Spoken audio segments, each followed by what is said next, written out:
Hi you guys, welcome back to Creatively Crafted Life. My name is Melanie and I have a little bit of a different video today. As you guys all know, I've been doing this great big craft room reorganization, which has consumed a lot of my time, I will be honest. I do post periodic crafty videos every now and then, but what you guys didn't know is that I have been working on a pretty major project over the past couple months. There's actually 5 of these. And these are 6x8 albums. They're about 2 inches thick. Like I said, there are 5 of them. And these are gifts that I am giving my nephews and nieces that are younger. So they're storybooks, if you will. They're roughly the same story. They have a common plot and they have common animal photos, but the photos of the individuals, like of my nieces and nephews, are different, and so the story varies a little bit to accommodate the different photos that I have. 3 of these 3 here are for one family, so there's 3 sisters. So I actually told the story from each of their perspective, but it's the same story, and it worked out because I had roughly the same photos. Each one of these 3 books uses a different collection, so they are unique in that perspective. So I will show you these so you can see what they look like in a minute. And then I had my 2 nephews that are not brothers, and so their photos were very different and are reflected accordingly. I used 2 different collections for these, but these same 2 collections are used in the ones for the 3 sisters, for my 3 nieces. So I tried to keep it as similar as possible to kind of mass produce this, if you will. And I think I will show you the 3 girls ones because, of course, then you can see all 3 collections that I used. So this first one is using a photoplay collection. I think it's called We Bought a Zoo. I think that's what it is. The whole story is about them going on a quest to find a unicorn, and they travel around the world looking for it and encounter all sorts of different animals. That's the basic premise. Of course, they're like 3 to 8 years old, so obviously it's a bit fantastical, but that's what kids' books can be, right? So I used the collection papers as well as some ephemera, and I also used some unicorn stamps. These were from My Favorite Things, and I purposely didn't bring the unicorn out like he's just stamped kind of like a ghost on the page, because the whole point of the story is that they're looking for them and they can't find one. So I have, you know, a map of the world, so you know we can point out where they're going, you know, a picture of an airplane, and then I have different animals combined with different photos of them doing different activities. My older niece from the same family took the photos for me and sent them to me, and so I lucked out because they were very similar. Again, same family. So it was easy to make the plot line be very similar using the photos that I had. And of course, because I am telling the story from all 3 girls' perspectives, even if they weren't featured in a photo, it still worked.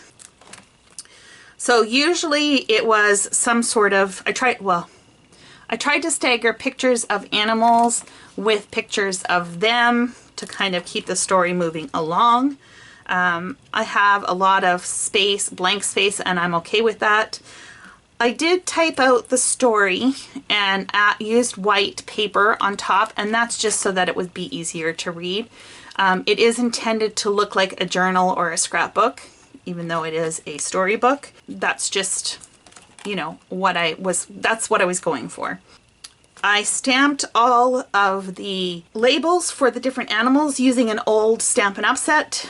I think it was called Crayon Fun. I just thought that worked really well. And that is basically how this all plays out. I'm just going to flip through these. So the 3 books, like I said, for the girls are similar in that they have very similar photos, but they're not identical, right? So I used the different collection, and I often use different animal photos. Again, playing off that idea that, you know, if they were on this adventure and they were each taking their own photos, they may encounter the same animals, but they would have a different angle or a different perspective. That makes sense?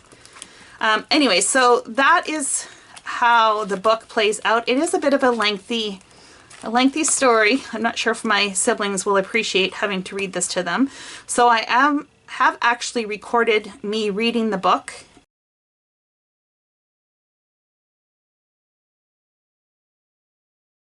I am going to post that so that they can, you know, call that up and have it read to them by me. So anyway, so that's how the book goes. And then at the end, you know, they basically return home without having found a unicorn. But what they didn't know is that their aunt, me, has a great friend, a great unicorn friend, and he called his buddies together. So we've got 5 unicorns here meeting in my dining room. I've took pictures that I've used in the book and had them displayed on the table, and basically each one of them was choosing a friend, and then the idea being, of course, that each unicorn gets paired up with an individual, and I will be bringing them in my suitcase, and I hope to take a photo of them. I'm going to be there in a couple of weeks. By the time you see this video, it will be well past and I will probably be home, but my intent is to take a photo of them with their new little friend, and then I'll send them the photo to add to the back of the book. That's the idea anyways. So this was Photo Play.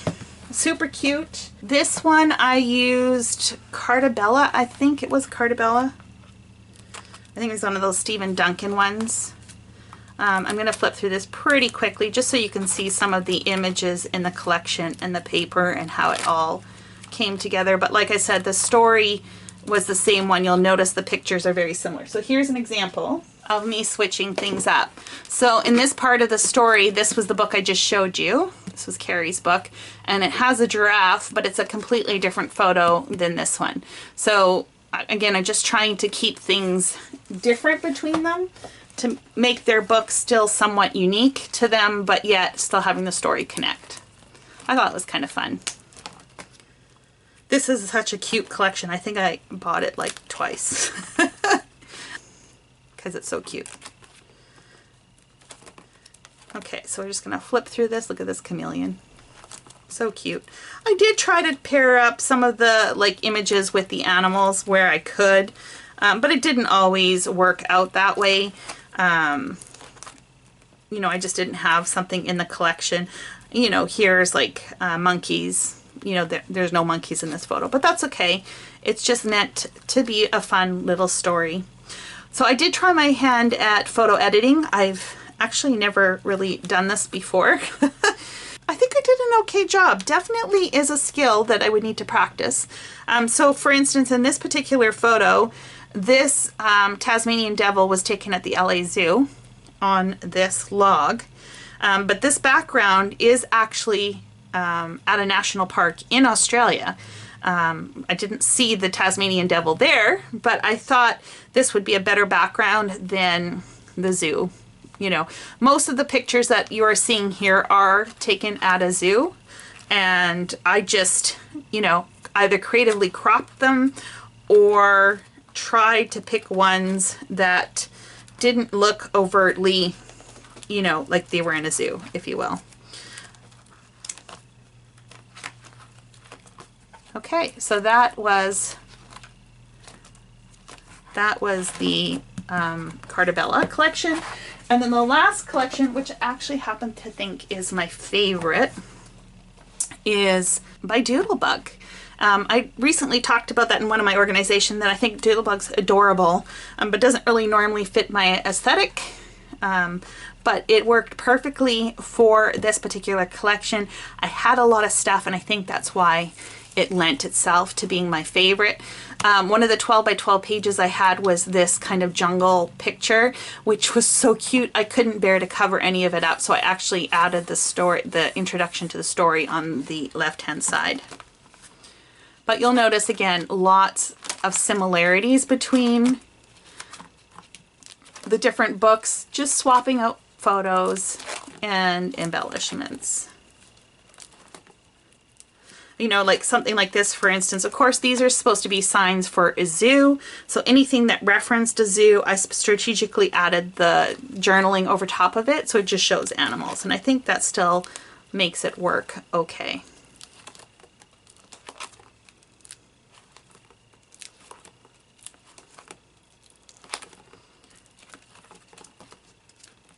And then the two boys' books were, I didn't have a second collection of the Doodlebugs ones, so I had two of the Cartabella and two of the Photoplay, and so I tried to, you know, just kind of keep consistent between them, just to make my life a little bit easier. This was a big project, I'm not gonna lie. It doesn't look overtly like embellished or, you know, a lot of techniques and stuff like that, but between figuring out the photos, writing the stories, making the stories personalized to each of them, typing up the journaling, you know, all of that, it was a lot of work. I had originally thought to do a digital book, you know, do it all digitally and then have it printed, but I just did not find it inspiring, you guys. I just couldn't get started. So I opted to go with the 6x8 book, and I'm happy with how it turned out, even if they are chunky monkeys. Okay, so that is what I have been working on as a side project over the past few months, in amongst all the other things that I'm doing. I hope you enjoyed this little flip through. Not all scrapbooking needs to be about real life. You can do whatever your imagination leads you to, and I hope you are inspired. Thanks so much for hanging out with me, and until next time, happy crafting.